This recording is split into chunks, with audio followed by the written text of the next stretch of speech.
బండాసురుడు అనే రాక్షసునకు అవిద్య వృత్తులకు సంకేతమైన 30 మంది కుమారులుండేవారు.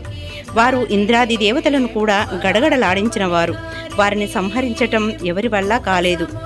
చివరికి గౌరీ స్వరూపమైనటువంటి శ్రీ బాలా త్రిపుర సుందరీదేవి హంసలచే లాగబడుతున్నటువంటి రథంలో కూర్చొని అర్ధచంద్రాకారంతో ఉన్నటువంటి బాణంతో సంహరించిన శక్తి స్వరూపిణి. అభయహస్త ముద్రలతో అక్షరమాలను ధరించిన ఈ తల్లిని ఆరాధించిన, దర్శించిన మానసిక బాధలు తొలగి నిత్య సంతోషం కలుగుతుంది.